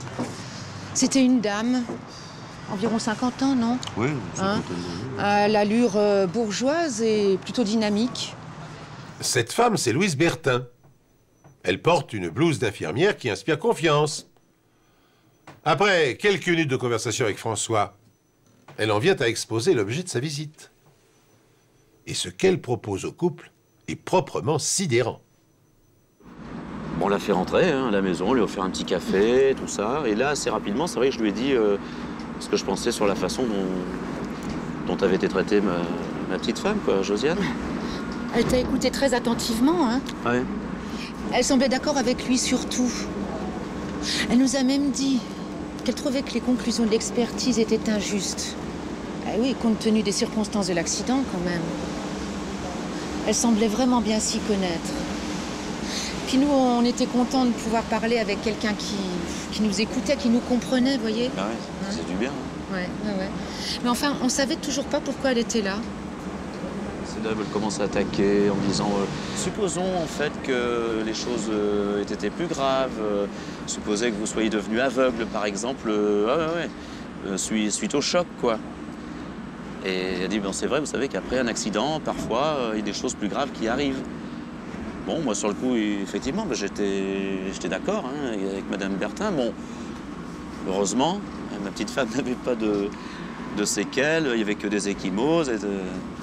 Enfin, elle n'était pas aveugle, quoi. Et c'est là qu'elle nous a fait une incroyable proposition.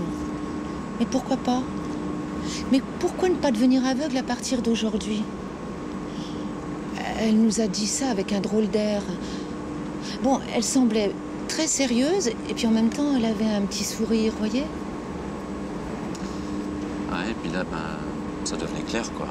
Elle nous proposait une combine, une arnaque aux assurances. En fait, elle voulait que Josiane jouer à l'aveugle pour toucher l'argent de l'assurance. Une escroquerie? Ce n'est ni plus ni moins qu'une escroquerie à l'assurance que propose au couple Louise Bertin. Son plan, prétendre qu'à la suite de son accident, Josiane a peu à peu perdu la vue. Pour être plus convaincante, l'infirmière appuie son argument sur une offre alléchante. Donc d'après elle, si Josiane jouait à l'aveugle, enfin devenait aveugle, elle pouvait toucher, on pouvait toucher jusqu'à 300 000 euros. 300 000 euros. Il n'arrêtait pas de me répéter 300 000 euros. Tu imagines? 2 millions de francs. Regarde tout ce qu'on pourrait faire avec ça. Moi, j'étais un peu perdue. J'avoue qu'au début, j'ai pas compris tout de suite ce qu'elle nous proposait vraiment. Ou alors, je refusais d'y penser. Et là, carrément, elle a commencé à nous dire... elle a pris la route, Elle nous dit, je suis là pour vous conseiller. Puis vous savez, je connais tous les symptômes, pour tromper les médecins, carrément, quoi. Et pour nous rassurer, elle nous a dit, mais c'est pas la première fois. Et j'ai déjà inventé, je crois que c'était un aveugle à Lille, un handicapé à Montbrisson. Et un sourd à Cancale, je me rappelle encore. Et à eux trois, ils avaient empoché 800 000 euros. Vous entendez? 800 000 euros. Et là, c'est vrai, j'avoue que là, l'argent, ça m'a monté à la tête, quoi. Sur le principe, j'étais totalement contre. Vous imaginez, jouer à l'aveugle et puis en plus escroquer les médecins, la sécu, l'assurance et tout. Mais François venait d'être viré de son usine et puis finalement cet argent serait le bienvenu. Et c'est moi qui t'ai poussé à accepter. Voilà. Alors, on s'est mis d'accord avec Madame Bertin, mais comme ça, tout simplement, d'une poignée de main. On s'est dit, allez, on fonce. Et puis, si effectivement il y a une forte indemnisation qui tombe, ben, il y aura un tiers pour elle, quoi. Ça nous a paru équitable. Et puis, il n'y a rien à faire, quoi. Bêtement, on lui a fait confiance. Cette femme nous proposait de frauder. Et on lui faisait confiance. C'est surréaliste. Elle m'a appris comment feindre la cécité, soi-disant. Alors pour jouer à l'aveugle, qu'est-ce qu'il faut faire? Il faut marcher en hésitant un peu, faut se cogner dans les trottoirs, les lampadaires. Jouer à l'aveugle n'est pas si simple. Josiane jouait à l'aveugle, ça lui faisait peur, elle était stressée, etc. Et j'allais dire la mère Bertin, là, parce que j'ai du mal à prononcer son nom, tellement... Ça l'a pas du tout démonté. Elle lui dit, bon, oui, c'est vrai que l'aveugle, c'est difficile. Faire la sourde, carrément, quoi, bon. Et là, j'avoue que... Enfin, c'est horrible, quoi, c'est... Sourde. Sordide. Bon, elle m'avait dit que ce serait moins bien indemnisé. Et puis, mais que c'était pas évident non plus à jouer. Non, vraiment, moi, je me sentais pas du tout de faire semblant d'être sourde. Alors elle m'a dit, écoutez, dans votre cas, la dernière solution, c'est la dépression nerveuse. Et puis d'après elle, c'était plus facile à jouer, vous voyez. Et ça rapportait quand même 100 000 €. Il suffisait que je prenne des pilules amaigrissantes et puis que je reste enfermée pendant 2 semaines à peu près, allongée avec les volets fermés, avant la phase suivante qui était l'internement en clinique. Et là, les médicaments en feraient le reste, enfin c'est ce qu'elle m'a dit. Et j'ai accepté. J'ai accepté, alors qu'à l'époque, je pesais seulement 45 kilos. J'ai dit oui, on y va. Et là, le regard de Josiane me disait, tu vois, si je fais ça, c'est parce que vraiment je t'aime, quoi. Et moi, tout ce que j'ai su te renvoyer à ce moment-là, bah, c'était... Pense qu'à l'argent, ma chérie, pense à ça, et voilà, quoi. En dépit de ses réticences, Josiane commence un traitement amaigrissant. Et il s'avère efficace au-delà de toutes ses espérances. En peu de temps, son état de santé donne des inquiétudes. Sa maigreur est telle qu'elle est admise à la clinique des Moulins dans le service du docteur Koubia. Et 10 ans plus tard, le médecin se souvient très très bien de sa patiente. Tout le monde à la clinique avait entendu parler de la miraculée de Clermont. Quand je l'ai vue débarquer à la clinique avec son mari, je n'ai vu qu'une femme squelettique, les yeux cernés, le visage creusé. Elle marchait difficilement. Son mari, lui, pestait. Il expliquait que tout était lié à cet accident, que 3 jours à peine après être rentrée à la maison, elle avait refusé de se nourrir et s'était enfermée dans sa chambre. Il comptait bien faire établir un bilan de santé de sa femme et toucher une belle indemnité suite à cette dépression. J'avais perdu 5 kilos en 1 semaine. Pour ça s'est passé comme elle l'avait dit. Hein. J'étais complètement ensuquée par les calmants, un zombie.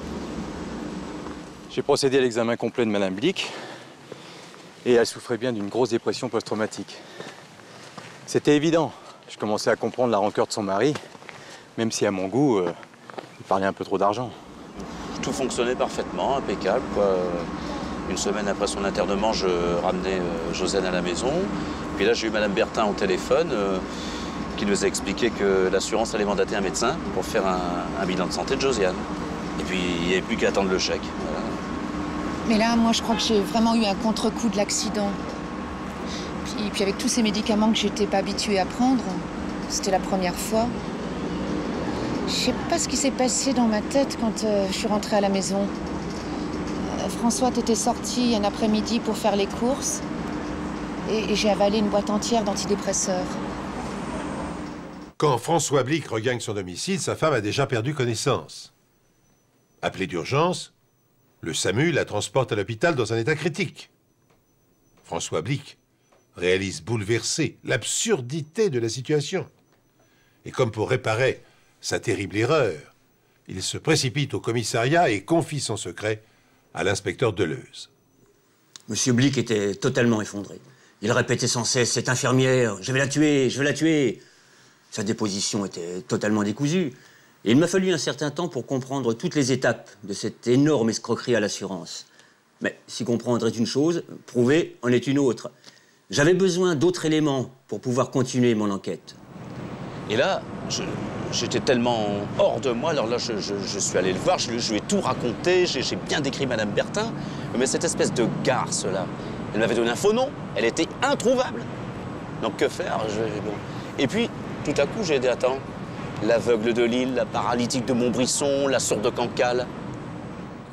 À tout hasard, j'ai téléphoné aux hôpitaux de toutes ces villes évoquées par Blic. Et c'est à Cancale que je suis tombé sur la piste d'un malade qui avait été hospitalisé suite à un accident de travail. Il était devenu sourd.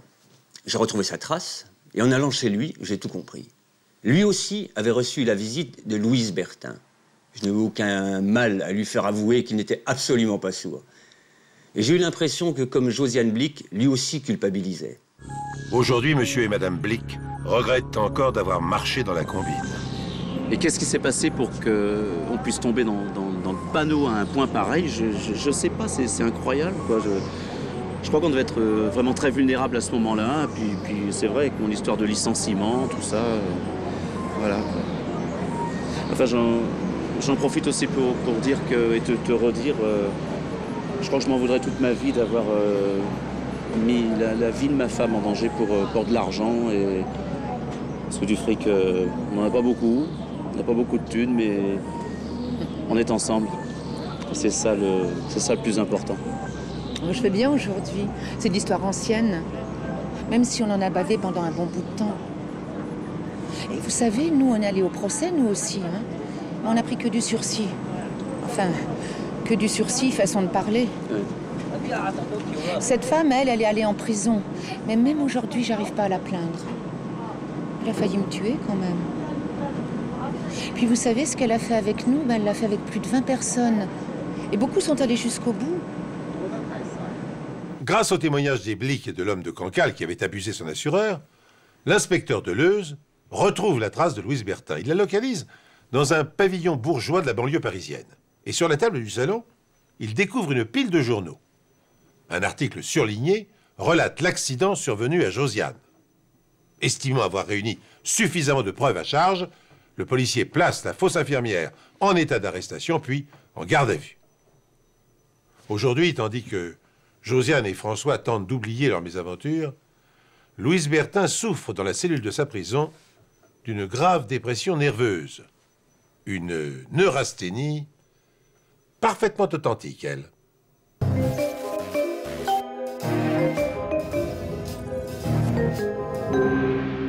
Les histoires les plus étonnantes commencent souvent dans le cadre le plus banal.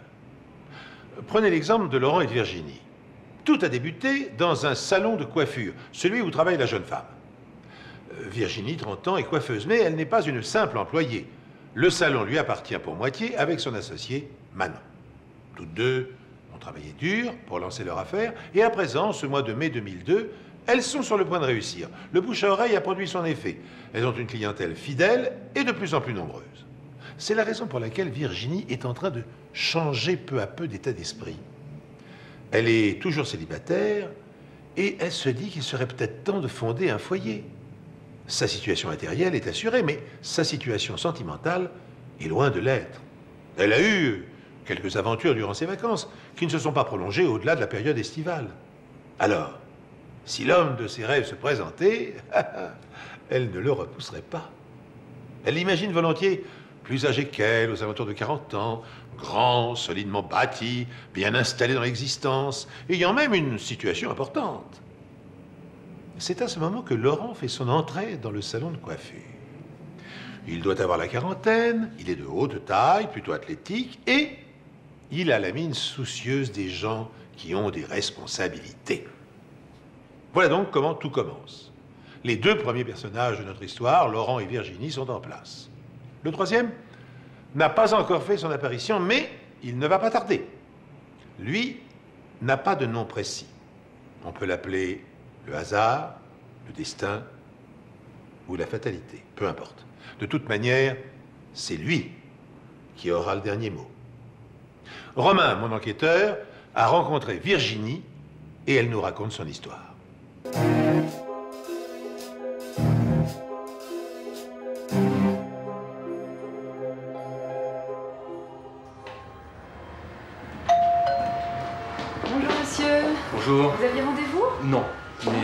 pour me dégager un peu la nuque. Oui, bien sûr, pas de problème. Virginie, tu peux t'occuper un peu de monsieur? Bien sûr. Je vais vous débarrasser votre mallette. Merci. Ce jour-là, c'est le hasard qui amène Laurent dans le salon de coiffure de Virginie. Il lui faut une coupe urgente pour un rendez-vous professionnel. Je n'étais pas revenue ici depuis que c'est arrivé. Je suis désolé. C'est pas grave. La première fois que Laurent est venu au salon, j'avais mis un CD de Brahms, Le chant du destin. C'est plutôt rare, la musique classique dans un salon de coiffure. C'est ma grand-mère qui m'a donné le goût de la musique. Quand j'étais petite, elle me faisait des tresses en écoutant Berlioz, Puccini. Laurent est tombé sur un salon de coiffure assez original. Qu'est-ce qu'on écoute? Brahms, Le chant du destin. J'adore ce titre. Je crois que dans les œuvres de Brahms, c'est la plus lyrique, la plus agitée. Et à part Brahms, vous aimez quoi? Les variations Goldberg, les poèmes de Scriabine. Vous aimez Rachmaninoff? J'adore Rachmaninoff. C'est ma grand-mère qui me l'a fait découvrir quand j'étais petite. Depuis, je l'écoute en boucle. Laurent est un homme occupé, toujours pressé. Il vient de créer son entreprise et les journées sont trop courtes, les petits moments de plaisir trop rares. Mais il n'y a pas que le travail qui stresse Laurent. Chez lui, il vit un drame conjugal qui lui empoisonne l'existence. Carole, sa femme avec laquelle il ne s'entend plus depuis longtemps, a un caractère épouvantable.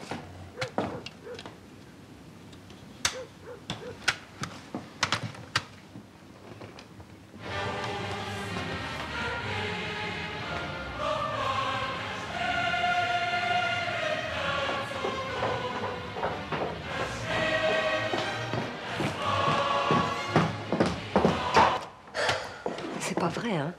C'est insupportable. Tu t'en rends pas compte? Moi, j'en peux plus. C'est insupportable. Insupportable, en effet. Laurent est revenu très vite se faire couper les cheveux. Et comme ses cheveux poussaient pas assez vite à son goût, un soir, il a poussé la porte et il m'a demandé un combiné. Shampoing, massage, musique. C'était un truc entre lui et moi.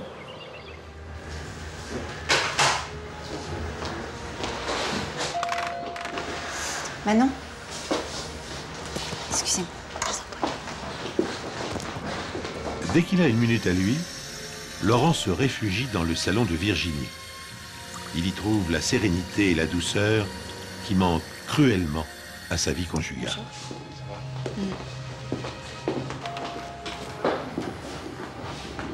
Et je tombais amoureuse. Virginie est de plus en plus attirée par cet homme sensible qui partage son amour de la musique. Peu à peu, une vraie complicité s'installe entre eux.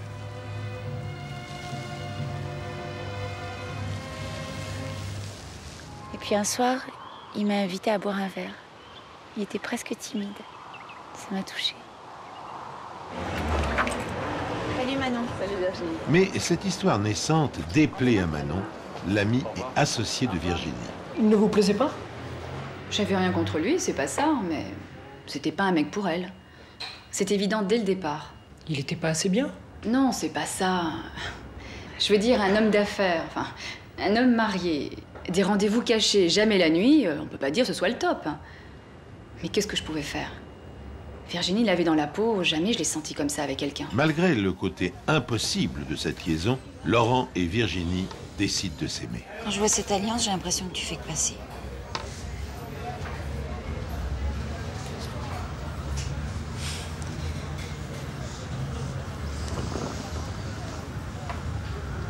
Je crois que je suis en train de tomber amoureuse.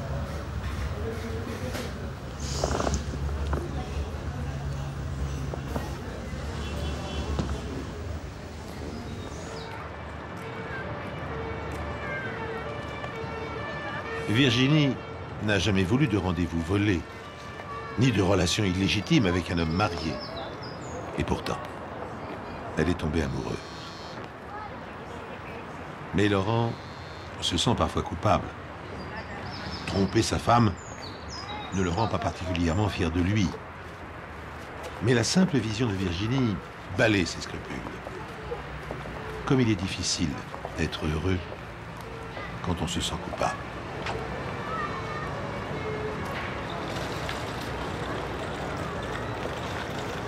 Je t'aime. Moi aussi.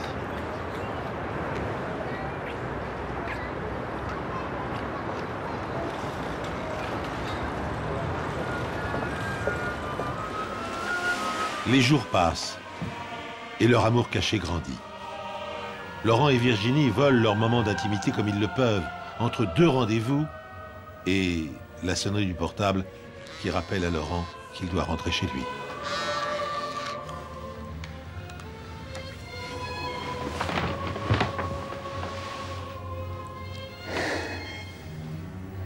Comme beaucoup d'hommes mariés, Laurent n'ose pas dire la vérité à sa femme.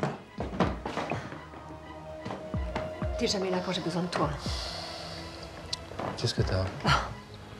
Bah dis-moi, qu'est-ce qui se passe? T'es jamais là. Pourquoi tu me laisses toujours toute seule? Hein? C'est quoi ce parfum? Mais c'est quoi? Laurent ne dit rien parce que sa femme est psychologiquement fragile. Elle a déjà fait une tentative de suicide dans sa jeunesse. Et ses réactions sont imprévisibles. Vous connaissiez Laurent Guibaud? Laurent Guibaud, j'en avais entendu parler au salon, évidemment. Il a longtemps travaillé dans la société du père Duplessis, le père de sa femme. Parce que sa femme s'appelait Carole Duplessis. Tout un programme. C'est pour ça qu'il ne voulait pas quitter sa femme. Il y a de ça. Il avait besoin d'elle pour maintenir sa boîte à flot, à ce qu'on m'a dit. Et puis, je crois qu'il avait peur d'elle. Moi, je trouvais surtout que c'était pas bien pour Virginie. Il lui fallait le grand amour, pas une parenthèse dans la vie d'un mec à problème. Vous lui avez demandé de quitter sa femme? J'ai tâté le terrain 1 ou 2 fois. Mais Laurent parlait jamais de sa femme. Il était très secret. Pourtant, on savait bien que notre relation pourrait pas durer comme ça. Et puis un jour, Laurent va prendre une grande décision. Te voilà. Qu'est-ce qu'il y a? Qu'est-ce que t'as? Je sais pas, Laurent, mais je sais pas si... Je sais pas si je suis capable de continuer comme ça. Non, j'ai envie de me réveiller tous les matins avec toi. J'ai envie de m'endormir tous les soirs avec toi. Moi aussi. Tu sais bien que c'est pas ça le problème. Je vais divorcer. Tu vas divorcer? Oui, j'en peux plus de cette situation. J'ai envie qu'on soit tous les deux, toi et moi. T'es sûr de toi? Oui.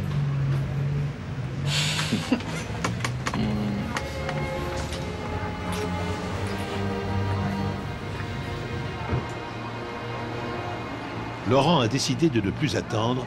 Il va tout dire à sa femme le soir même. Puis, il rejoindra Virginie pour leur première nuit de liberté. Et demain, ils iront chez un ami qui leur prête une maison à la campagne. On vient d'acheter une maison au milieu des champs. Au revoir, monsieur. En se rendant chez sa femme, Laurent ne sait pas que sa vie va tourner au cauchemar.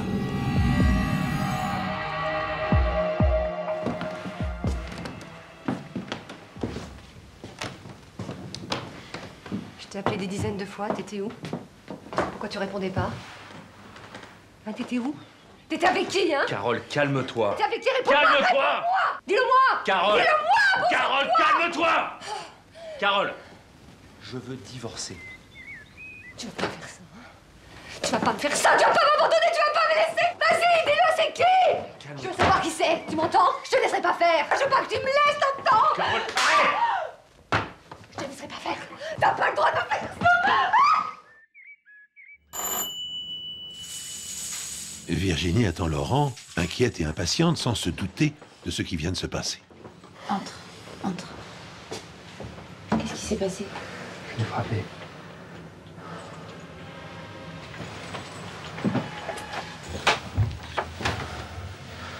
Je l'ai frappé. Laurent est complètement défait. Il avoue avoir battu sa femme. Je l'ai frappé.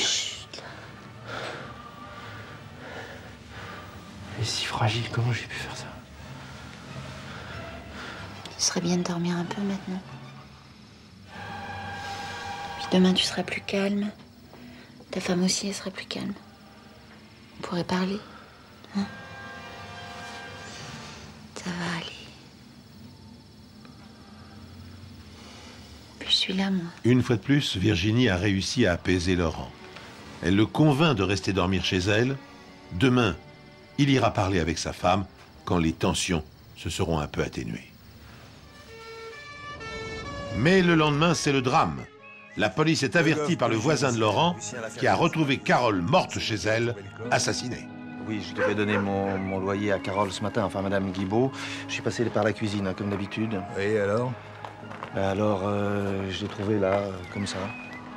Bon, vous l'avez touché à rien? Bah, si. Quand je l'ai vu comme ça, j'ai desserré la cravate. J'ai cru que... Et c'est un spectacle horrible que découvre la police.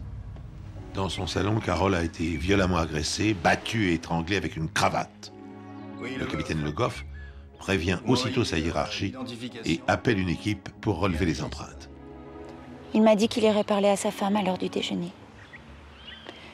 Moi, je suis partie à 9h pour ouvrir le salon à 10h, comme tous les jours. En effet, ce matin-là, Virginie ouvre le salon. Elle n'a pas quitté Laurent de la nuit. Quelle n'est pas sa stupéfaction lorsqu'elle entend à la radio que Carole Guibault, fille de la célèbre famille Duplessis, a été trouvée assassinée chez elle.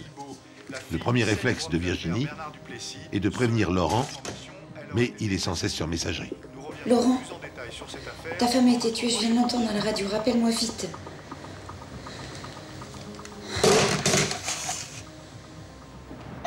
Salut, ça va? Qu'est-ce qu'il y a? Qu'est-ce qui se passe? La femme de Laurent a été tuée. Vous vous rappelez ce qui s'est passé ce matin-là? Virginie a rappelé Laurent 10 fois de suite, mais son téléphone était coupé. Elle était comme un lion en cage.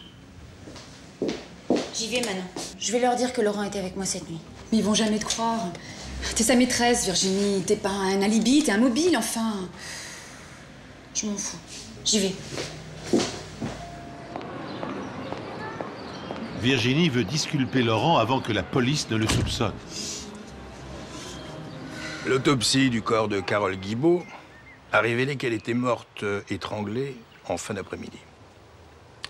Alors quand mademoiselle Desplan, qui est venue nous voir pour nous dire que Laurent Guibault était innocent puisqu'il était avec elle, sans aucune preuve ni témoin d'ailleurs, j'étais content. Oui, de voir qu'il avait une si jeune et si jolie maîtresse. Enfin, en tout cas, de pouvoir penser que cela lui donnait un excellent mobile pour tuer sa femme. En fait, au lieu d'un solide alibi, je leur ai apporté un mobile sur un plateau. Vous avez été prise de court? J'ai paniqué. Puis sans réfléchir, je leur ai dit que si je venais de mon plein gré, c'était bien la preuve de ma bonne foi. Le coup de la bonne foi. Mais on me l'avait déjà fait. C'est un classique. Oui. Le véritable coupable vient témoigner avec un air innocent. Il compte sur un doute de la police. Ou à défaut, la clémence de la justice.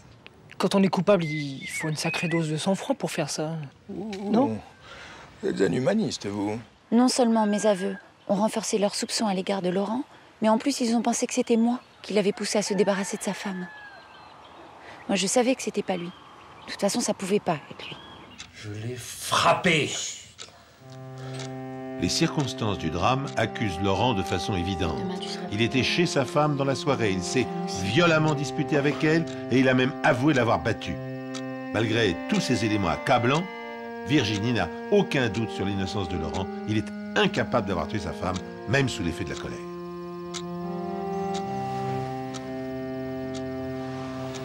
Ça s'est passé comment au commissariat? Le récit de Virginie n'a fait qu'appâter les flics. Ils n'attendaient que ça. Il s'en est fallu de peu qu'ils la mettent en garde à vue.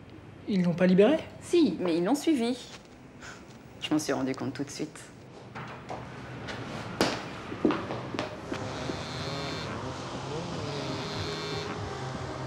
Allô? Laurent, j'essaie de te joindre depuis ce matin.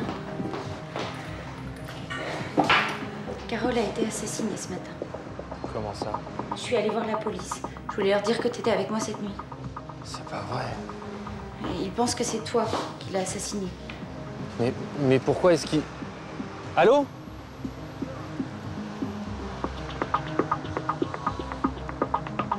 Laurent est bouleversé en apprenant qu'il est le suspect numéro 1 dans l'assassinat de sa femme. Pris de panique, il prend la mauvaise décision, celle qui va bouleverser son existence. Il décide de s'enfuir et de se réfugier dans un endroit que seuls Virginie et lui connaissent. Pendant ce temps, l'enquête suit son cours. L'étude des empreintes digitales ainsi que le témoignage du voisin accusent Laurent de façon irrémédiable.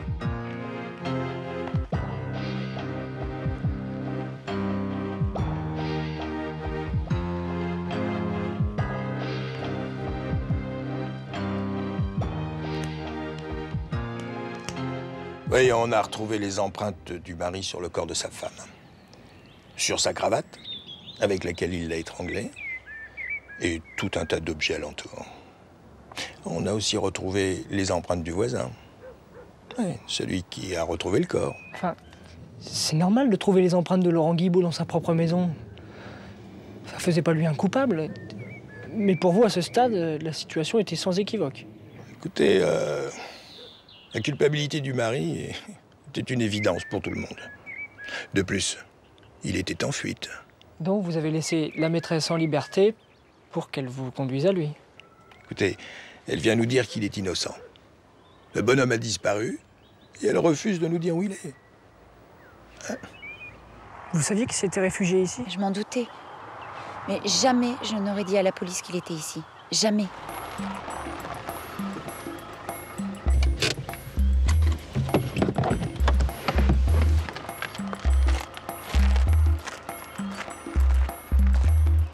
Laurent se rend dans cette maison où il sait qu'on ne le trouvera pas. Seule Virginie connaît cet endroit. Il va s'installer ici en attendant de voir. Laurent n'a pas de plan ni de stratégie. C'est un homme traqué, pris dans un piège infernal. Il y a quelques semaines seulement, il était un simple homme marié. Voilà qu'il est devenu tour à tour un mari infidèle, un homme violent, un suspect dans une affaire de meurtre et un homme en cavale qui doit apprendre à disparaître.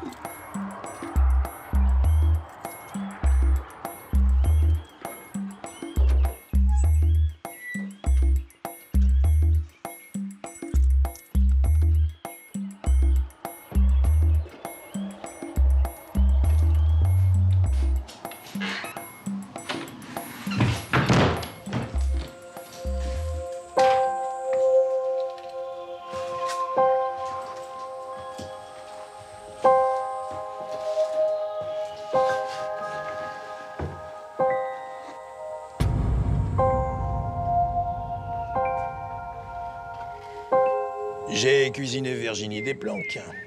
Apparemment, elle savait très bien où se cachait son amant. Mais elle refusait de parler. Vous auriez pensé quoi, vous, à ma place? Vous aviez d'autres témoins? Oui, les voisins, qui avaient vu et entendu les Guibault s'engueuler copieusement ce jour-là. Apparemment, c'était pas la première fois. Et le voisin qui habite en face, celui qui a retrouvé le corps.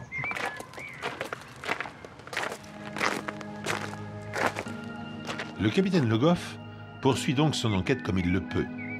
Il veut en apprendre plus de Lucien Laferrière, le voisin si serviable, qui a découvert le corps et appelé la police. C'est un homme plutôt bavard. Monsieur Laferrière, bonjour. Bonjour. J'aurais voulu vous poser quelques questions sur le couple Guibault. Entrez.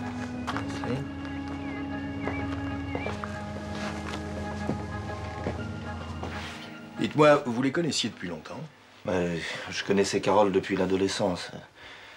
Mes parents étaient amis avec les Duplessis et mon père était un de ses plus gros fournisseurs. Et quel genre de relation vous aviez avec eux? Carole me louait le bureau, du coup, on se voyait assez souvent. Vous savez, Laurent et elle, ça n'allait plus très bien. Hein. Elle avait besoin de parler. Ses parents voulaient pas qu'elle se marie avec Guibault. Ils pensaient que c'était un arriviste, qui n'en voulait qu'à l'argent de Carole. Et vous, vous en pensiez quoi? Il n'avait pas tort. Hein. Guibault a commencé à travailler dans l'entreprise du beau-père, puis après, avec l'argent, il a monté sa boîte, et pour finir, il a trompé sa femme. Alors vous voyez.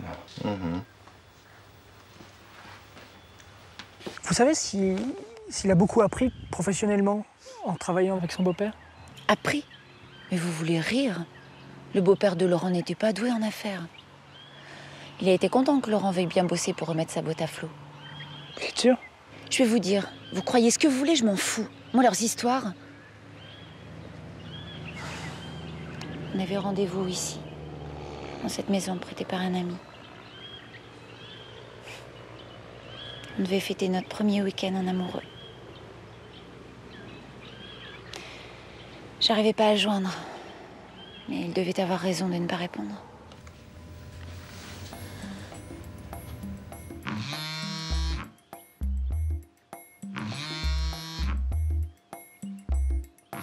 Virginie essaie et essaie encore de parler à Laurent, mais celui-ci s'est coupé du monde.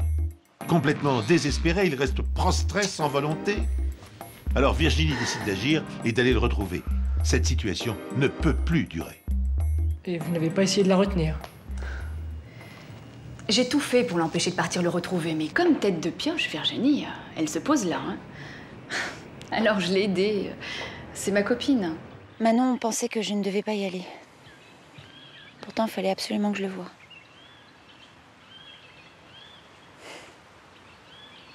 Oui? Vous savez, j'ai même fini par douter. C'est horrible de dire ça, mais Laurent aurait pu... Je sais pas... Mais je m'en fichais. Ce que je voulais, c'était le retrouver. Et être avec lui. Qu'est-ce qui s'est passé au cours de ces 48 heures? J'ai écouté les conseils de Manon. Puis j'ai attendu que ça se tasse pour ne pas mettre la police sur les traces de Laurent.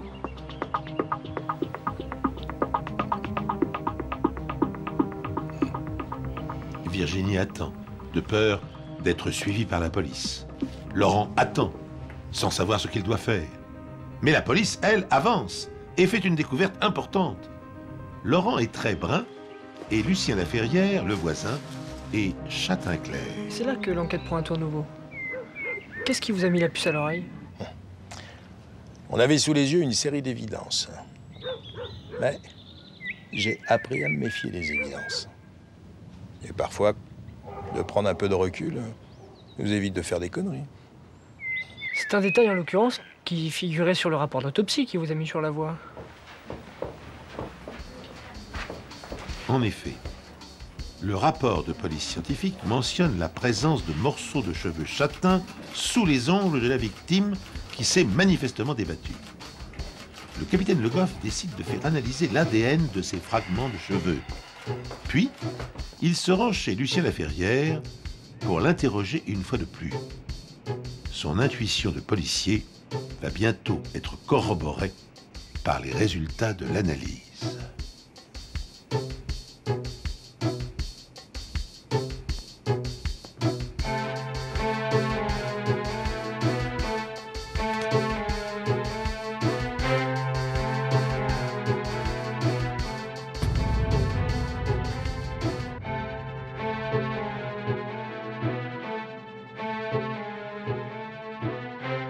Et vous avez compris ce qui s'était réellement passé ce soir-là?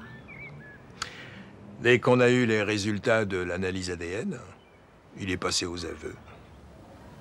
Il n'a jamais voulu.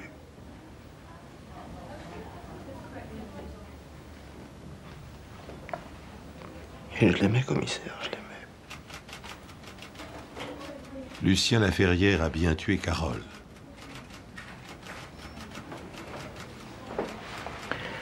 Allez, monsieur Laferrière, on va y aller.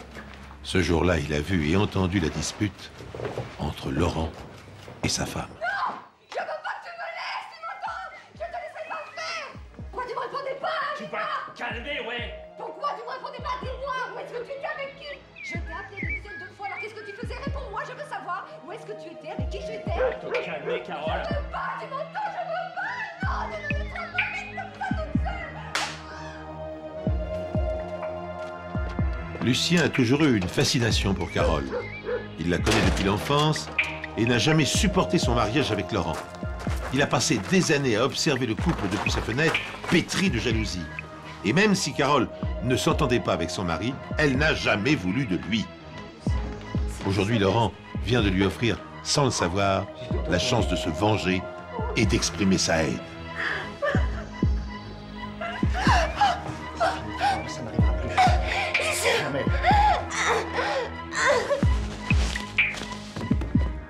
Qu'est-ce qui s'est passé après? Ben, au bout de 2 jours, Virginie a craqué. Elle est venue au salon pour prendre un congé. Écoute, j'en peux plus, faut que j'aille voir Laurent. Donc je prends quelques jours, ok? D'accord. Attends. Tiens, prends ça. Merci. Je t'appelle. Non, non, c'est moi qui t'appellerai. Allez, vas-y. Merci.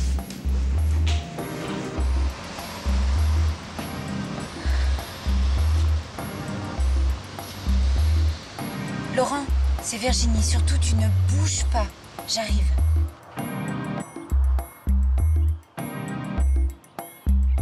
Et 1 heure plus tard, un flic s'est garé devant le salon. J'étais pas tranquille, hein, c'est le moins qu'on puisse dire. Et puis, je me suis dit qu'il était arrivé quelque chose à Virginie. Bonjour, commissaire Le Goff, j'aurais voulu parler à Virginie Desplanques. Elle s'est absentée. De quoi s'agit-il? Écoutez, c'est très important, les choses ont évolué. Comment cela? Nous avons arrêté le meurtrier de Madame Guibaud. Laurent? Bien non. C'est la raison pour laquelle j'ai absolument besoin de la voir rapidement. Je sais pas, elle est partie rejoindre Laurent. Où? Elle vient de partir. Elle a une Twingo grise. Twingo grise? Oui, c'est ça. Merci, mademoiselle. Ce que je peux vous dire, c'est que je regrette de l'avoir laissée partir. Si vous saviez ce que je regrette, c'est de ma faute.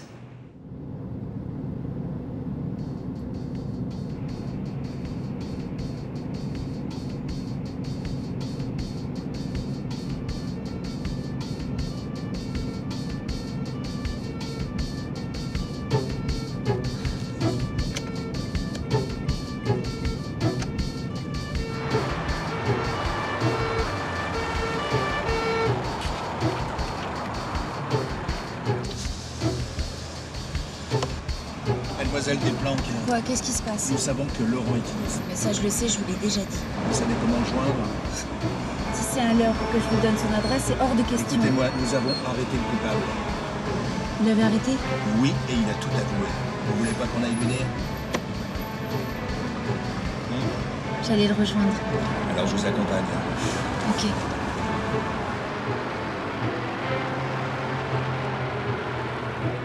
Tout est bien qui finit bien. Virginie et le capitaine Le Goff se rendent chez Laurent pour lui annoncer la bonne nouvelle.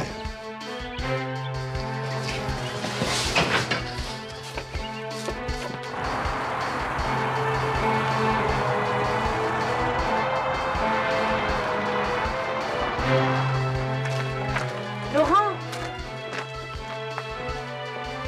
Laurent! Laurent! Laurent! Laurent!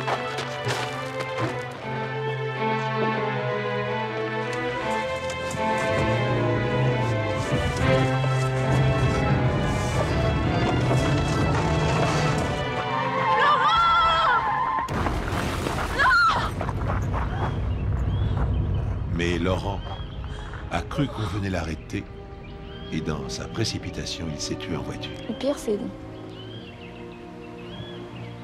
pas savoir si Laurent a compris que je ne l'avais pas trahi avant de mourir. Je crois que ça m'a fait du bien de parler avec vous. C'est moi qui vous remercie.